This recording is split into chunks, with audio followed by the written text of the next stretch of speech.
Hello there. Hello. Good afternoon. Welcome. Willkommen. Bienvenidos. Bienvenue. Good afternoon. How is everybody doing today? Let me have amen. All right, as I fiddle with my gizmos here that never seem to really quite feel like cooperating. Isn't that the way? Okay, I got my earplug in. We're going to play us a tune, maybe two. We're going to do us a tiny little, under the hot lights here. Woo! We're going to do us a quick little, and drinking coffee and running around. We're going to do us a quick, tiny concert. My name is Marshall Gregory Thomas. I'm your host here in the Music Bunker. And what we save on in decor, we pass the savings directly on to you, the consumer. So don't worry, it's all good. Now, Marshall Gregory Thomas here again, once again with the 28th Amendment Tiny Concert Series. So we're gonna do one, maybe two songs, and we were speaking about the 28th Amendment, but specifically the economic recipe that was baked into the United States in the post-war world that created the middle class, and how these 3 decades, the post-World War II 3 decades, economically, but also socially and politically and just emotionally, psychologically, as a society, as a civilization, these were the peak. And we've been struggling for several decades now. And so this is our recipe. We're going to explain it a little more in detail about what succeeded after World War II and why. And we're going to talk about perhaps some remedies to our current fiscal straits for the average working person. I'm a working stiff, I'm just a regular Joe out there doing the jobs that Americans just don't want to do anymore. Certainly not for $7 or $8 an hour. This first song I'm going to play is called, what is this song called? This song is called Meth Town. Now, it's not a very happy song.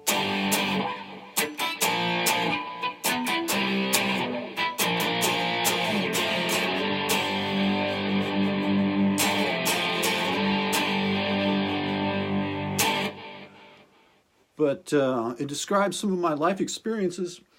Went back to the small town where my dad grew up, little bitty Thornton Wilder-esque town of 1,000 people, if you count the stray cats and dogs, in the Midwest, just in flyover states. And this was in the 90s. And my great-grandmother's house had been turned into a crack house. I mean, this is like our town, this is, what was it? The Jimmy Stewart movie, It's a Wonderful Life. When the angel says, "What would your life have been? What would this town have been and other people's lives? The difference you made." And what I'm going to do is I'm going to take you out of the equation and all the causalities that we'll see what you're committing suicide. The Clarence the angel pulls him out of the river and says, "The greatest gift I can give to you is to show you what these people's lives would have been without you there." And that's the genius of this film, because it goes on to show essentially Potterville, which is a dystopian economic, political nightmare that would have occurred without this guy's input into this one town. And Potterville was, it was all cheap alcohol, a bar, and a cat house on every corner. And it wasn't our town. It was a vision of the American dream gone to hell. And in a certain way, that's what I encountered. I was so shocked. I'd been going there when I was a little kid to visit my grandparents where my dad had grown up. And I'd go there, every year, not for very long, 3 or 4 days a week. And so I very much, kind of got the feel for the place. And then I go back years later, and it's turned into the dystopian vision of this movie of Potterville. It had turned into a Potterville. It was a meth town. They turned my great-grandmother's home, circa 1935, 1970, they turned my great-grandmother's house into a crack house, you know? And so, well, I bought the house for, pennies on the dollar because it's a crack house, and I ran all the crackheads out. But this town had turned into a meth town. This is an agricultural community right there, dead center, practically in the middle of the United States, in the middle of nowhere. How did this place turn into a hell, a dystopian okay, it wasn't completely hell on earth, but compared to the Thornton Wilder-esque, our town, it's like I'm Jimmy Stewart going back and seeing this dystopian world that had occurred on something somewhere went terribly wrong. So, okay, without any further ado, they turned my great-grandmother's house into a crack house. My dad's hometown had been turned into a meth town. So I bought the great-granny's house. I ran all the crackheads out. And then I just kind of gave up and sold the properties and got the heck out of there. But I wrote this song. This song is called Meth Town. I'm going to try and get the shot off the ceiling here and back down on the floor where the clutter is, where it belongs. Check. 1, 2. Now I can't even hear myself. 3, 4. 1, check. Hey, why don't I turn on my microphone? Testing. 1, 2, 3, check. 1, 2, 3, check. Testing. 1, 2. Let's check out our bass line real quick.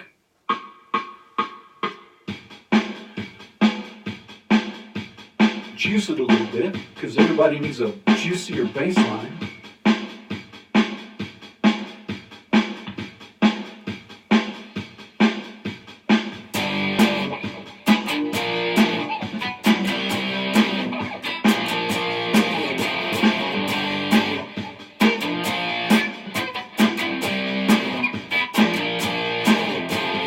Small town, meth town, meth town. Never coming, small town, meth town, never coming back. Sold us out, all our dreams are gone. Job don't pay, so I'm doing wrong. We sell drugs, we'll soon be done. Drug to sex, our baby sound. Drug to sex, our baby song, our baby song, our baby song. Jimmy Stewart's go through withdrawal. Jimmy Stewart head for a fall. I'm 20, strong out. Children taking bottom 20, strong out. My children taking bottles straight. Heroin is our favorite sound. HIV cuts us to the bone. We lost hope, just in my dough. Heroin cuts us to cold. Just in my dough. Just in my dough. While you slept and stole all your dreams. While you slept and stole all your dreams.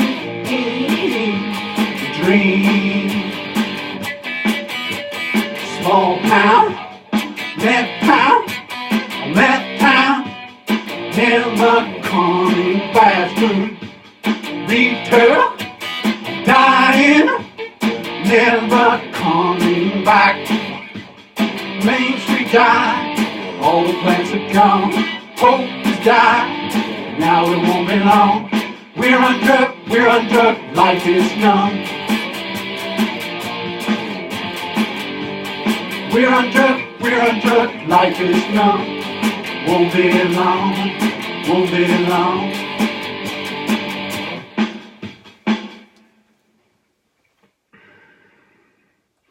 And that's the name of that happy tune.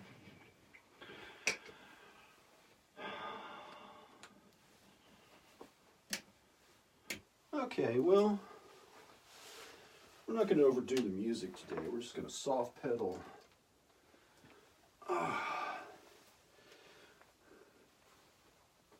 The soft pedal, the musical part of our program today. Thank you again for being here. My name is Marshall Gregory Thomas here for the 28th Amendment and the Tiny Concert Series. We just want to commend you for all your good works out there. We know you're fighting the good fight, fighting for the American dream, fighting for put food on the table, roof over your head, fighting for community, for family, truth, justice, and the American way. Every day that we get up and we go to work, often to jobs we don't particularly like. We need these jobs we don't particularly like sometimes, because that's the only way to find a better one. But also, wow. Sorry, I'm kind of flushed. Wow. Okay, well, part of it's the lights and part of it's just that stage of menopause. Male menopause in middle age, who knows? Boy, that's not very glamorous, is it? All right, well, the big guy is always with me. So let's get on with it. You're fighting the good fight every day.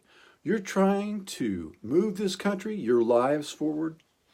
You're trying to live in a way that's good for you, your loved one, your wife, your kids, your significant other, but also for your friends, your extended families. You're living your life in the correct way, you know, through your actions and your deeds, as well as your thoughts, and this kind of spirals to the good.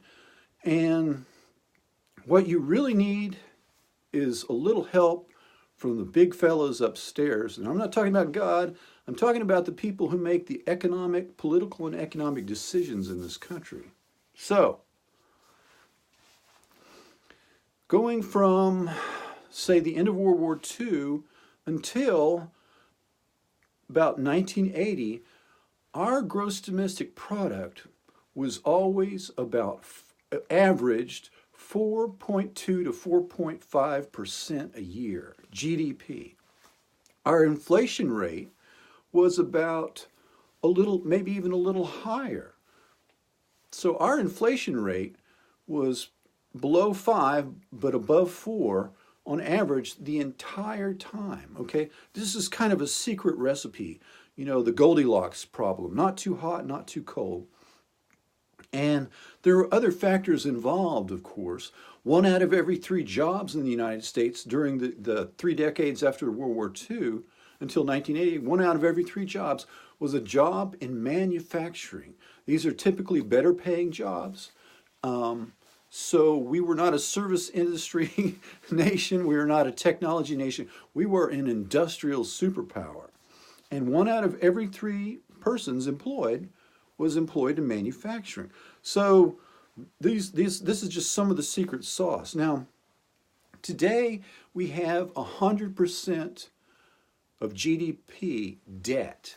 In other words, our gross domestic product every year is approximately $22 billion. And so we have now reached the magical number of $22 trillion in debt. This has only happened 1 time before in all of American history, and this was immediately after World War II. We had saved the world. We had become the arsenal democracy. We had defeated 2 global military and economic industrial superpowers simultaneously in 3.5 years, a worldwide war, and 3.5 years from a standing start.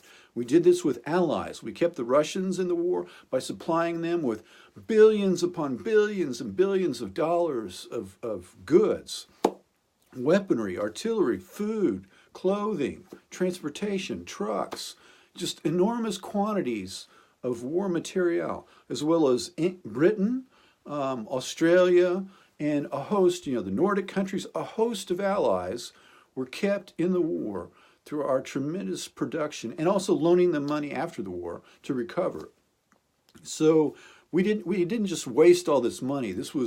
We were saving the world by defeating not one but two evil empires simultaneously from a standing start, basically unarmed, disarmed, and in 3.5 years. It is a feat that could hardly be imagined today, and certainly I would be very surprised for us to just defeat one such adversary in 3.5 years. It doesn't seem to be happening. We're in practically our 20th year of war. And we've been bombing the Middle East since 1991, so something seems to be going terribly wrong here.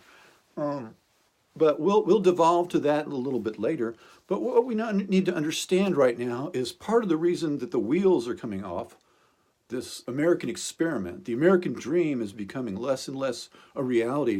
And for many people, it's becoming more and more an American nightmare, like the one I described, like the one I found in Middle America, this Thornton Wilder-esque, this beautiful American town, not perfect, it was never perfect, but where working people had businesses and professions, and there was a vibrant economic Main Street. Main Street was thriving. Well, I went there now. Main Street was basically dead, and this town had turned into a town like Potterville. It had turned into a meth town, and it was very shocking. And even more than the Depression, it was just shocking to see that something like this had come about so quickly. And so how did this happen? How did Middle America get hollowed out? How did Main Street get destroyed? How did we create tens or even hundreds of thousands of little meth towns all over this country of despair and slow chemical suicide? What the hell happened? And how can we get back to maybe not the way things were, but maybe to something even better than that? So I'm not sure I can tackle all that, in just a few minutes, but we're just going to touch on the basics. First of all, as we've noted before, our government is a system of legalized bribery. Okay, it's legal and it's bribery. And the politicians, they don't protect the interests of the voters. They protect the interest of their contributors, the people who supply the money. So the concept here is to change our political, economic, military, social order that is failing us so badly, that is failing Main Street, that has failed, and is failing the working man and woman in this country. How to change this status quo? We have to be the ones who are supplying the money. We have to take the outside special interest money out of this equation. And only then can we fight the good fight and win the good fight.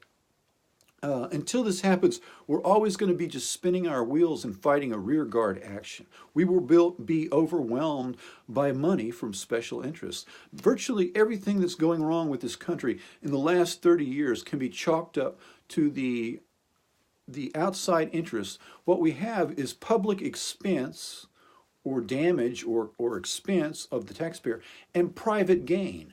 So the people who are supplying the money, they're getting something back. They're getting to reap profits, and sometimes astronomical profits. And any downside from these policies, any downside from the laws and the policies that are accruing them wealth, these are paid for by people like you, me, your children, future generations, okay? Now, the United States went 100% of GDP, actually a little higher, into the hole after World War II. So they got out of it. Well, How did that happen? And they averaged over 30 or 35 years, almost 4.5% GDP growth a year. Why can't we do this? Why can't we change what we're doing and use this secret formula that the United States used after winning World War II? Why can't we implement this kind of plan? We need a plan. The future belongs to those who plan for it. We need a plan. Well, ladies and gentlemen, I'm your friendly man with the plan. Don't know everything, not perfect, make mistakes every day, but I have a better idea. Now, until we take the money out of the politics, until we, the taxpayer, becomes the one supplying the money to the politicians, this political, military, social order that is locked into place for the last 35 years, virtually, this is not going to change, because the people who supply the money like things just the way they are. And anything we say or do isn't going to change the power of money. As long as our political representatives do what they're told, when the phone rings and it's Big Jim, they have to pick up the phone. They have to take the phone call. They have to tell this person what they want to hear. And then they will continue to receive contributions. They will stay, 95, 98% of them will stay in Washington, D.C. They'll have nice offices. They'll have nice salaries. They'll have power. They'll be the ones controlling the levers. They'll be making the decisions. As long as they take the phone call and tell Big Jim what Big Jim must hear, they will stay in control. They will be admired. They'll have the corner office. They'll have nice clothes. They'll have a chauffeured limousine. They'll have young people thronging to work for them, to volunteer. They'll be admired and respected. They will be powerful people indeed, on the left and on the right. They have to take the phone call. They have to tell Big Jim exactly what Big Jim wants to hear. Mr. Smith Goes to Washington. RKO Pictures, starring Jimmy Stewart. 1935? Got me on that one. Okay, so our government is a system of legalized bribery. And if we don't change it, like in a bad appendix, suddenly gone bad, it is going to kill us. You know, we may not be graduates of Harvard Law and Harvard Business School, but we may just be graduates of the School of Life. But we know what we're experiencing. We are watching, experiencing, living the slow failure of this American experiment. We are watching our country fail. We're watching this country slowly fade away. Now, they've deindustrialized the United States, sent all of our manufacturing to southern China and other places outside the country, and they get to sell their products back here for fantastic profit. And you and me, people like us, we get to work at McDonald's flipping burgers, or we get to work at the dollar store running a cash register in the new economy, the wonderful new economy they've created for us. So if I hold down 3 of these jobs, I can keep my standard of living, except I can't sleep, I can't raise a family, I can't do anything but do this continuous treadmill until I drop dead at some point. Otherwise, I have to take these low-wage, substandard jobs and watch life pass me by. I can't afford a house, I can't afford a car, can't afford a family, can't raise kids, can't put food on the table, can't put a roof over anybody's head, barely my own. In fact, the working poor in a lot of places are living in their cars. They're living in tents, and then they get up and they go to work in the morning. You know, this is the new American reality. Well, this has got to stop. This has got to change. Now, when President Ronald Reagan was elected in 1980, America was the largest manufacturing nation that the world had ever seen. We led the world in the manufacture of value-added goods and services. We were the largest importer of raw materials in the world. We took these raw materials, we turned them into value-added goods, and we exported these outside of the country. We didn't take in loans, we didn't go into debt. We loaned money to other countries. We were the wealthiest, most productive nation that the world had ever seen in all of human history. 1980. It seems like a long time ago. We were the engine of wealth creation in the world. We created 50% of the manufactured goods and services in the entire world. And this steady state remained for decades, for several decades. And it's not just this changing economic climate, it was actual policies by our government that changed this state. Now, 600,000 American citizens died of HIV/AIDS. It was the largest, most terrible plague in the last 200 years. It was horrifying. 600,000 Americans died a terrible, awful death. Well, 600,000 Americans have also died from chemical suicide. 600,000 more Americans to date have died of despair. Where did this come from? This is a man-made, created disaster that has been foisted upon the American Republic. The American people have been sold down the river. Our dreams have been sold. And our lives have been all but ruined in many instances. Not everyone has experienced this, but everywhere in the world, life expectancy is going up. Everywhere but here, where life expectancy is going down, down, down. Nothing like this has happened since the fall, the collapse of communism, when Russia, people were starving on the streets. Nothing like this has happened since the influenza epidemic of 1918.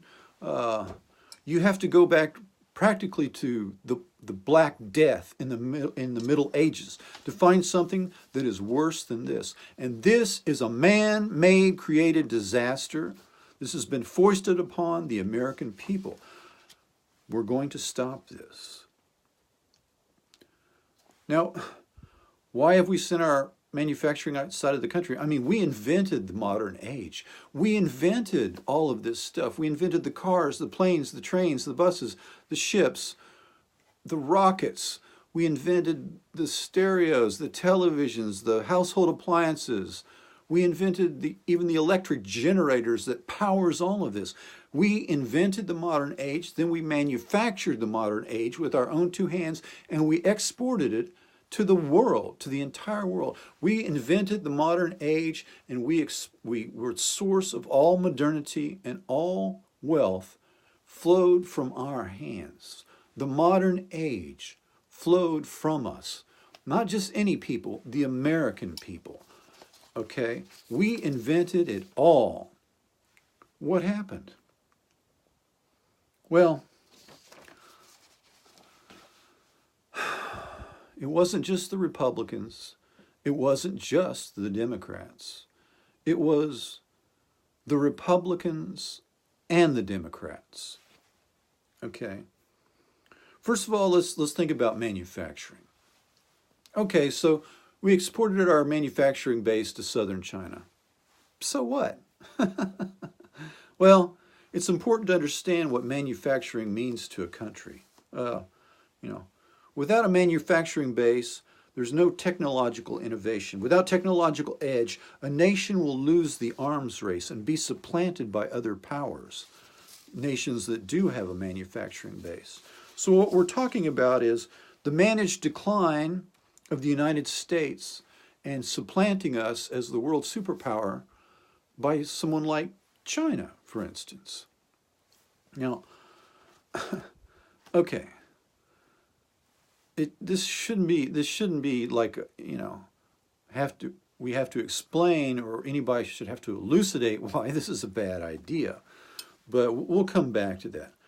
What has happened before? Well, you know, history is a great teacher, and you know, if you learn history, you don't have to repeat its mistakes. But the curse of mankind, we're PC free here. The curse of mankind is that we forget.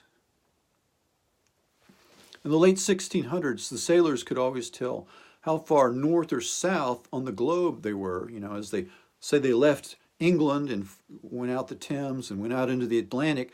They had instrumentation that could give them a really good fix on how north or south they were.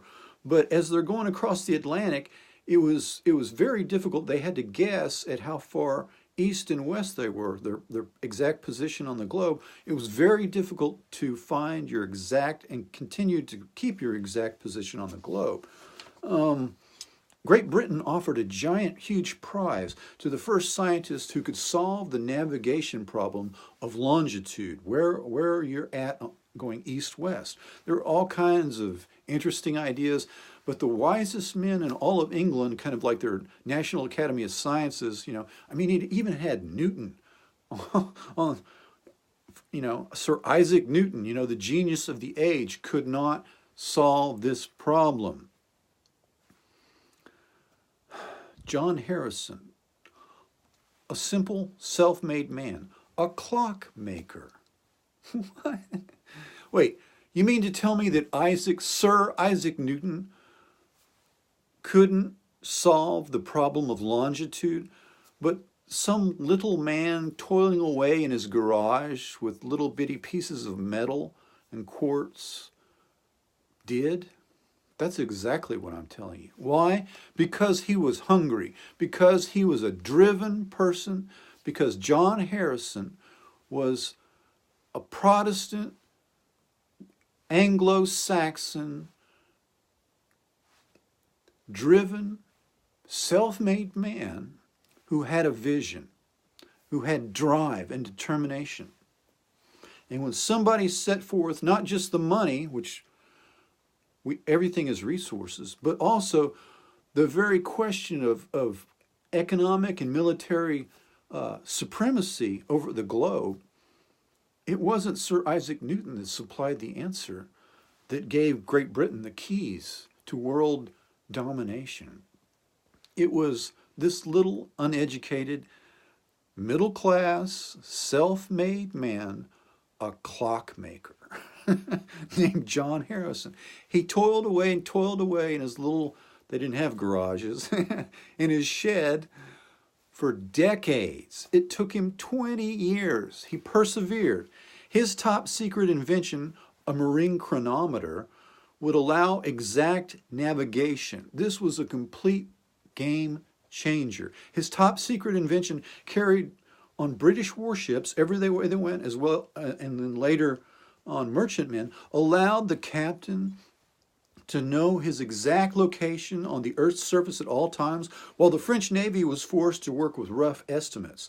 If Great Britain, now think of our situation. If Great Britain had been in our situation, and Great Britain had outsourced the manufacture of their clocks to, say, France or some other power, rival power, then Great Britain might not have prevailed over France in a worldwide contest for world domination, economic, military, political domination, that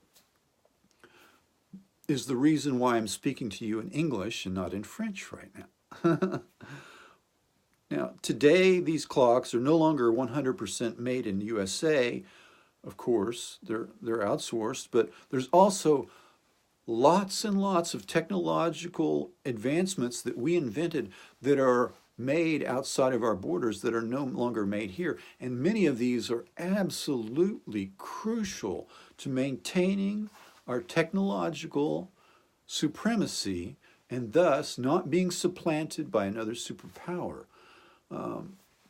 Many people seem to think that China is a benign influence on world history, or they're nice people. Well, they may well be nice people, but right now they're exporting about $4 billion worth of human organs taken out of religious dissidents. So if they're taking the organs, the livers, the lungs, the hearts, the kidneys, the eyes out of religious dissidents who are in prison for no other reason than being religious dissidents, if they're putting these people hopefully to sleep first and removing their organs and selling them on the black market for billions of dollars, $4 billion every year, and this is their own people, what are they going to do to you? What's going to happen to your kids if China becomes the dominant world power? You might just find out the hard way. I have a better idea, okay? Now, what happened to France? Why did France crash out? Well, they couldn't find their way east-west, their exact location. Well, why is this a big deal? Well, okay, I'll tell you. I'm from basically near the Mississippi, Austin, Texas, but fairly close.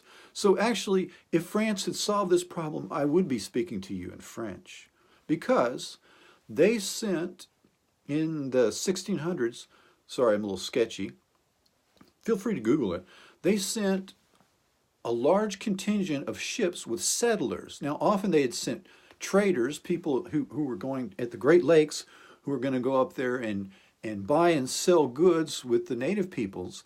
But now their master plan to control all of North America was to send nearly 1,000 people, men and women, children, and people with exact necessary skills. So they planned this meticulously. They had everything they needed to just a starter kit for a new giant settlement that would in effect control the mouth of the Mississippi. They were going to plop down a French city at the mouth of the Mississippi, and this would be their anchor to domination of the entire continent, from the Great Lakes all the way to the Gulf of Mexico. It was a brilliant plan. It's exactly the right thing to do.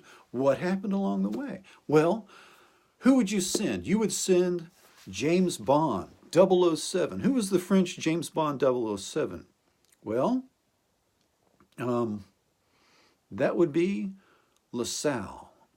He was educated by the Jesuits, and then he told them to go take a flying leap at the moon, and he became just a regular gun for hire. He had done extraordinary things around the Great Lakes, so this guy, he had gone down the Mississippi in a canoe all by himself, where mere mortals like you and me rightly would fear to tread. So this man could move through different language groups, through different tribes at war, peaceful, warring people, violent people, peaceful people, and he could move through these different societies, and he could make his way all the way down practically the Mississippi. So this was in effect his plan. He's 007, and LaSalle gets funding from the King of France. He takes his nearly 1,000 people in his ships, and he goes across into the Gulf of Mexico, and he's looking for the mouth of the Mississippi. And since he cannot find his exact location, east-west, he's perfectly where he wants to be, north-south. But east-west, he overshoots his mark by several hundred miles. He winds up basically in Corpus Christi Bay. He winds up way far to the west. There's the Sabine River. There's several others in my old neck of the woods, and so he's in Corpus Christi Bay, and he thinks, well, this must be the place, and then he realizes this is not the mouth of the Mississippi. A cascade of bad events happen. The people that were with him were appointed because of who they were, not what they knew and what they could do. Catholic Spain, people who were connected with the king. So these people were basically incompetents, apparently. Well, LaSalle goes off, and overland he's trying to find the mouth of the Mississippi. He's way off course. He's going north, and he's looking for the Mississippi. He gets up to where Houston is. He gets up to where Dallas is. 6 months, and His men are sure that he's going to get them killed. So what do when he's forging ahead in front? They shoot him in the back. The French murder 007 in order to save their own lives. It's like a fragging incident. They leave his body in the brush, hide it, and they make their way back and give some story. Well, in the meantime, the incompetents that were supposed to be guarding his fleet and the people, a storm comes up, and they allow the ships with all their cargo and all that wealthy goods. They didn't unload it, and it's destroyed. It's sunk to the bottom of Corpus Christi Bay. So basically everything they needed to survive to start France over in the New World and to control the entire Mississippi from the Great Lakes all the way to the mouth of the Gulf of Mexico is sunk. It's 60 feet underwater, and it ain't coming back up. So now these people, they're without 007, they're without any implements, tools, housewares, everything they needed, foodstuffs. They're marooned and stranded. 850 men, women, and children slowly struggling to stay alive. Well, sickness, infighting, and attacks from the Native American peoples. Their forts are burned, the men are slaughtered. Everyone is killed, probably except just a handful of young women and children. Everyone else dies of disease or are massacred by the Karankawa, probably. So this was their moment in history. And because they didn't have somebody like this lowly clockmaker, John Harrison, they lost the battle for history. I'm speaking to you in English. And I'm glad. I mean, I don't have anything against the Francophone world, and I admire their civilization and what they've created, but the dynamism of English-speaking peoples is let's face it, it's hard to beat the Protestant Reformation and the history of English-speaking peoples and what the United States of America has brought to the world in the last 200 and nearly 50 years. Our accomplishments of Western civilization, specifically the United States, are nothing so short of miraculous. So it turned out for the best. We're glad that Great Britain had a clock-making industry, because I don't even know French.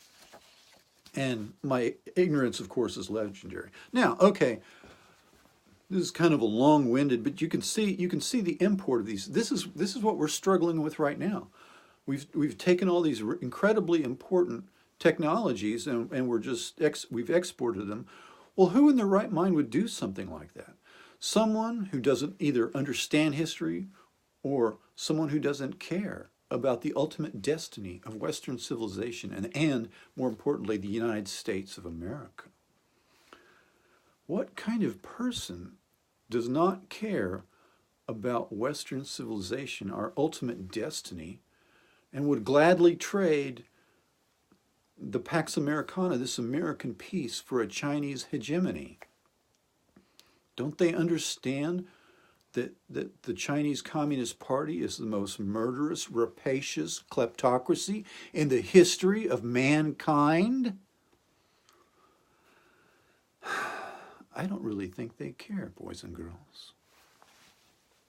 Okay, very briefly, in World War II in the Pacific Theater, it's not just certain specific types of manufacturing. You need a manufacturing base that's robust. It's not just deep, but it's also wide. Well, what do I mean by that? Okay, World War II, the Pacific Theater, Japan attacks us. They kill 2,400, mostly, American military personnel, but quite a few civilians, you'd be surprised. And they kick off a desperate battle. This is their battle to control the Pacific and control all of these conquered peoples around them and utilize these resources and create an empire, the Imperial Empire of Japan. And so this is a desperate battle between desperate men who will stop at nothing to win. Now, okay, Japan is benign. We all like the Japanese. Well, No, Japan was not benign. They were essentially chopping off the heads of American missionaries, okay, men of God, just because they were men of God. They were systematically massacring at different times entire populations of people. You know, we think of Al Qaeda or ISIS rather as people who chop off heads. The Japanese could have taught them plenty. Okay, this was a regime. The Japanese war machine was the expert in chopping off heads. So this was not a benign force in the world. So in this contest for survival, I apologize for digressing, our incredible industrial capacity allowed us to sustain material losses and replace these losses, and at the same time to continue to expand our fleet, while Japan could not. When they lost an aircraft carrier, they couldn't really hardly replace it. We could sustain these losses and not only replace these losses because of our manufacturing juggernaut, we can continue to expand our forces. By the end of World War II, our Navy was larger than Germany, Japan, England, Australia. Basically, every other power in the world was superseded by the size of our Navy. So, in the beginning, we started with 7 aircraft carriers, maybe only 6. By 1945, we had 100 aircraft carriers. Not the super duper ones. Most of them were smaller, pocket-sized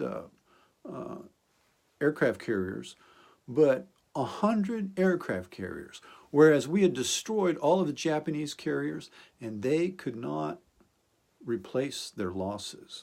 While we were taking the same amount of loss, certainly early in the war, and we expanded to 100 aircraft carriers.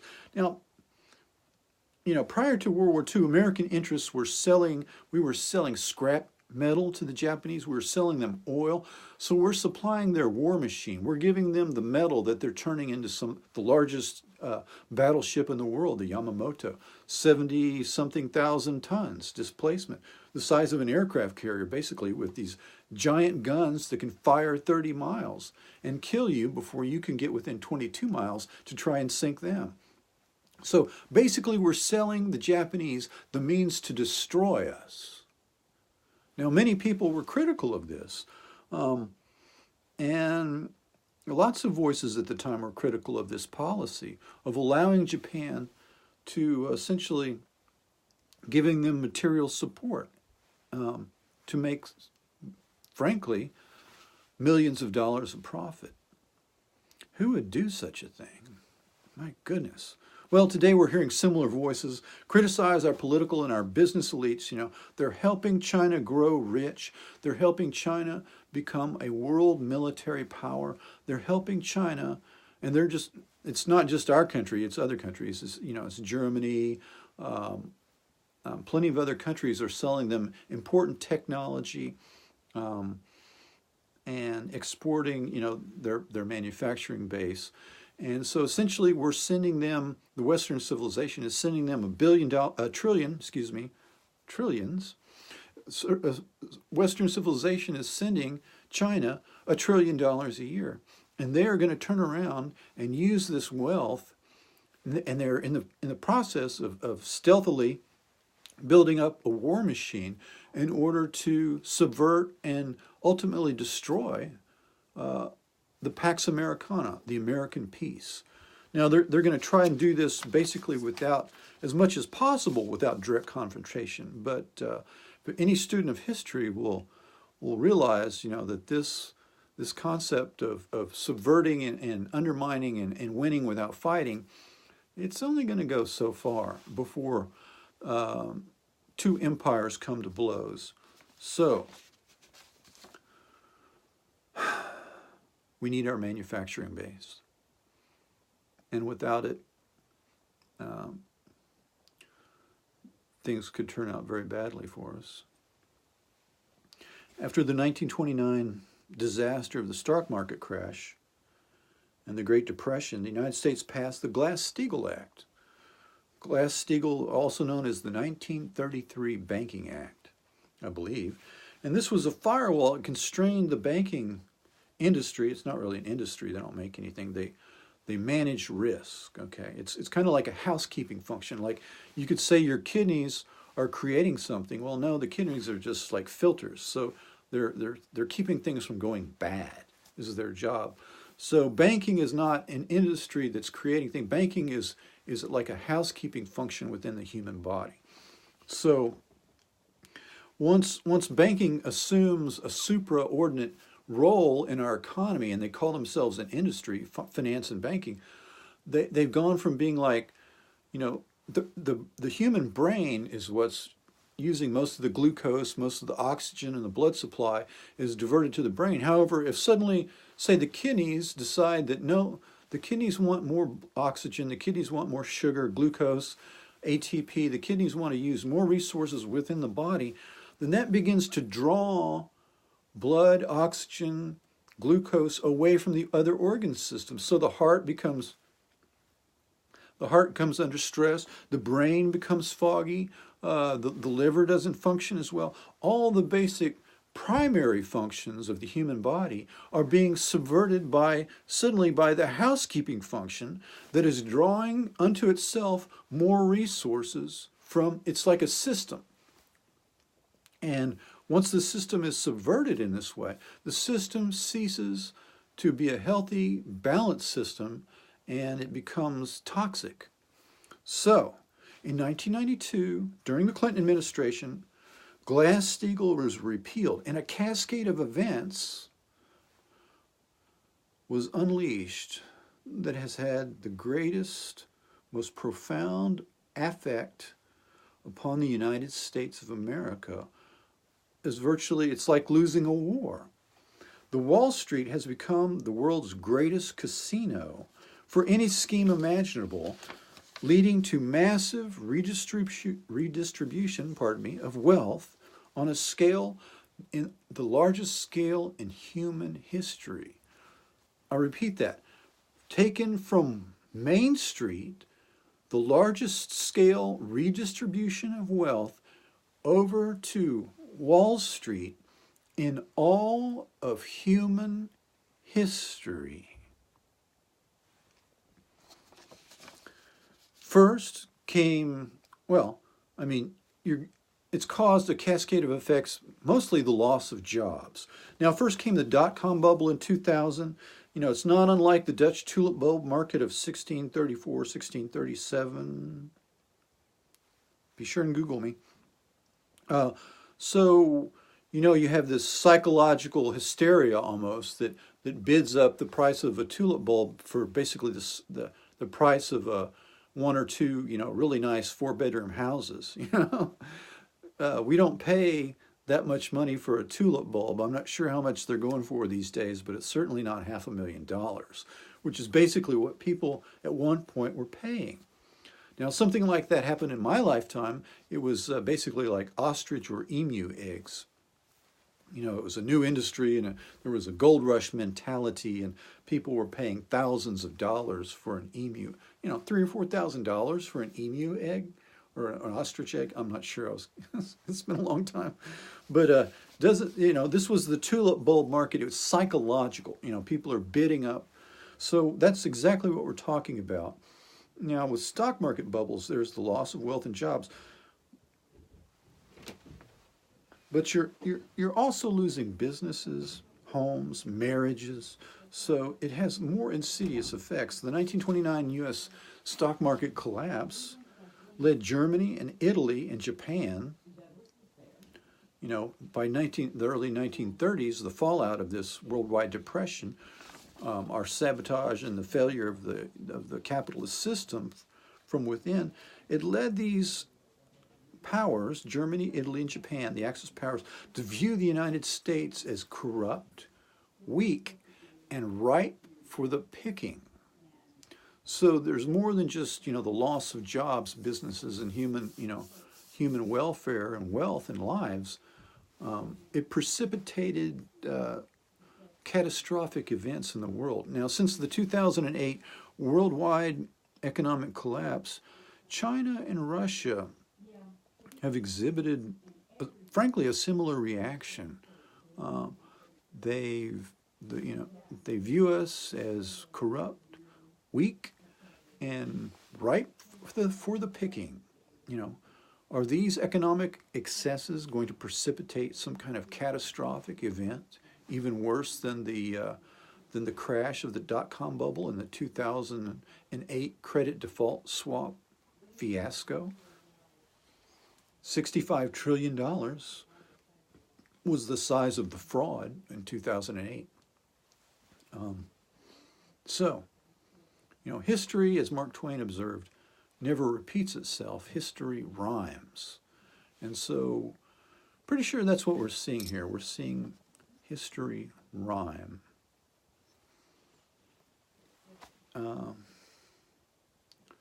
So why do empires fall? Perhaps we'll go into why empires fall in our next segment. So join us early tomorrow. I'm thinking 6 a.m. Pacific time, 9 a.m. Eastern. That's my best guess. But we'll be sure and stay tuned for any good news out there. It's not all bad. It's good. But understanding the past and understanding the somewhat distant history, as well as understanding our present history of 2000 and 2008 and what happened in the 90s, is why we need to understand, get the perspective of why this thing has gone off the rails so badly in the last 30 or 35 years. And we need to examine more closely that point in time where things were going well. And what we're going to do is we're going to essentially restart this system, a virtuous cycle similar to that of the post-war World War II era, when America was growing at 4.5% GDP a year, and our incomes were rising. We had the largest middle class in the world, speaking specifically of the middle 50% of people in the country, were doing better than any large-scale masses in all of human history. Our capitalism, our republic, and the rules-based order has delivered real wealth and real outcomes. And so what we need to do is talk about what's gone wrong and go back and revisit what worked. And what we're going to do is we are going to chart a course together. We're going to have a conversation about the path forward. And so that's the impetus here. And I do want to thank you for your patience for joining us today. Once again, I'm Marshall Gregory Thomas here at the 28th Amendment in the Music Bunker. And President Ron is always with me. You know, you don't have to be a next level genius to be a great president.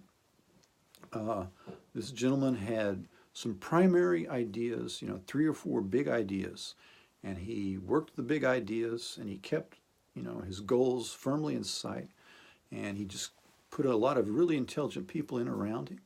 And even though he was arguably a 3x5 note card president, you know, he succeeded wildly. So perhaps we don't have to be, you know, next level geniuses to figure our way out of this maze that we're in. And I think that together, you know, we can muddle through here. But the status quo is just not going to work. And thank you for bearing with me for our musical segment of the show. And kind of a downer, maybe. Well, you know, reality needs to be confronted, so there it is. And we're coming up on the golden hour, so we're going to sign off, and we'll see you tomorrow morning. And I hope you have the best of evenings, and know that we love you. Take care.